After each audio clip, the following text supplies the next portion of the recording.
Hi guys, welcome to study cows. तो अभी recently UNSC यानी कि यूनाइटेड नेशन सिक्योरिटी काउंसिल के द्वारा यूनाइटेड नेशंस के सेक्रेटरी जनरल के रूप में एंटोनियो गटरेस को उनकी सेकंड टर्म के लिए अप्रूव किया गया, जिनकी सेकंड टर्म 1 जनवरी 2022 से स्टार्ट होगी और 31 दिसंबर 2026 तक ये इस पोस्ट पे रहेंगे। और अभी करंटली भी ये इसी पोस्ट पे हैं।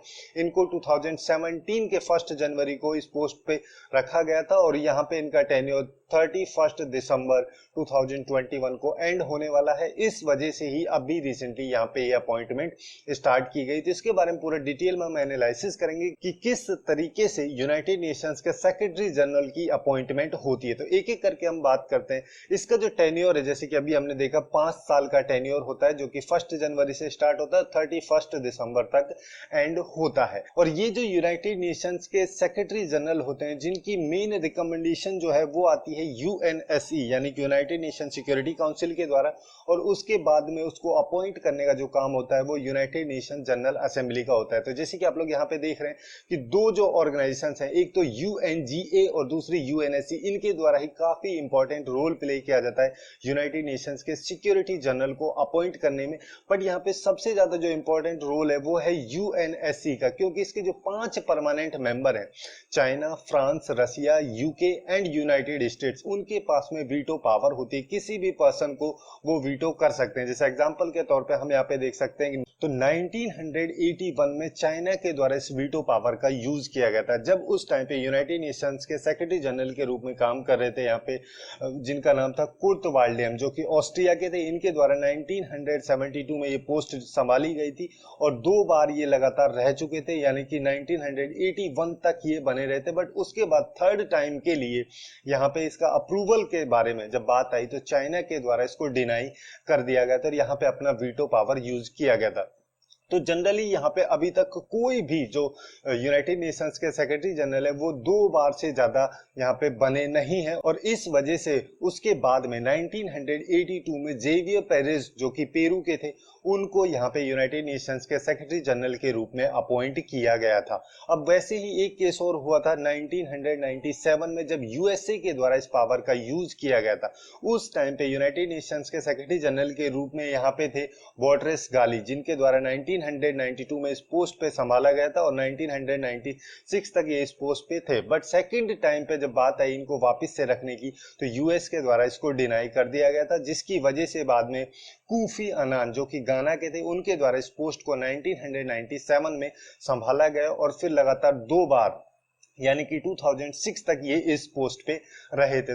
और यहाँ पे जो यूनाइटेड नेशंस के सेक्रेटरी जनरल की जो पोस्ट होती है, इसके रिगार्डिंग एक अनऑफिशियल क्वालिफिकेशन का फंडा भी है कि यहाँ पे जो सिक्योरिटी काउंसिल के 5 मेंबर हैं, 5 परमानेंट मेंबर जो है, उन सब का कोई भी सिटीजन जो है वो यूनाइटेड नेशंस के सेक्रेटरी जनरल की पोस्ट को नहीं संभाल सकता। जनरली यहाँ पे होता है कि एक जो मिडिल पावर की कंट्रीज होती है, ना ही ज्यादा कमजोर ना ही ज्यादा ताकतवर, उन सबके कैंडिडेट्स को यहाँ पे मौका दिया जाता है यूनाइटेड नेशंस के जो सेक्रेटरी जनरल की पोस्ट है इसको संभालने का।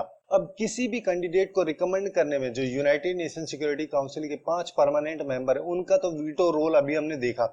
बट उसके अलावा जो इसके बाकी 10 मेंबर हैं, जिनको कि नॉन परमानेंट मेंबर बोलते हैं, जिनमें इंडिया भी इसका पार्ट है, उन सबके पास में वैसे तो वीटो पावर नहीं होती, बट एक जनरल वोट होता है, क्योंकि किसी भी कैंडिडेट को यूनाइटेड नेशंस के सेक्रेटरी जनरल के रूप में अपॉइंट करने के लिए यहाँ पे 9 में से 15 वोट की रिक्वायरमेंट होती है। तो उनका सबका, जैसे कि ये जो 5 परमानेंट मेंबर्स हैं, इन सबका भी एक सिंगल वोट कंसिडर किया जाता है और बाकी जो नॉन परमानेंट मेंबर है, इन सब का भी एक सिंगल वोट कंसीडर किया जाता है। और जब किसी कैंडिडेट को लेके 15 में से 9 वोट आ जाते हैं तो उस कैंडिडेट का यहाँ पे रिकमेंडेशन को कंसीडर किया जाता है और आगे जाके उसको ही यहाँ पे यूनाइटेड नेशन जनरल असेंबली के द्वारा सेक्रेटरी जनरल के रूप में अपॉइंट किया जाता है।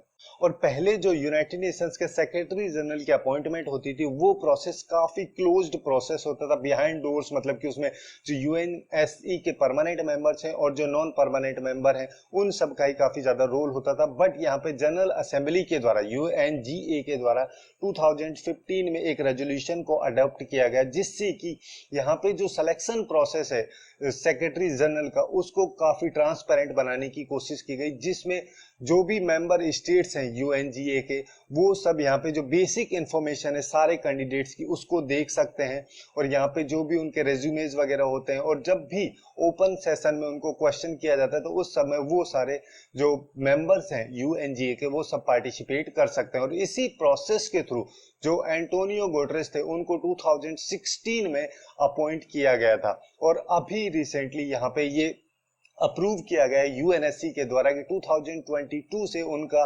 सेकंड टर्म के लिए भी यूनाइटेड नेशंस के सेक्रेटरी जनरल के रूप में अपॉइंट किए जाएंगे, जो कि 31 दिसंबर 2026 तक यूनाइटेड नेशंस के सेक्रेटरी जनरल के रूप में रहेंगे। पूरा कार्यभार उनके द्वारा ही वहां पे संभाला जाएगा। तो यही थी कुछ इंपॉर्टेंट इन्फॉर्मेशन यूनाइटेड नेशंस के सेक्रेटरी जनरल के रूप में। सो आज के लिए बस इतना ही। Hopefully you guys find it useful, and if you find it useful then do like, share and subscribe to Study Couch. Thanks for watching and have a good day.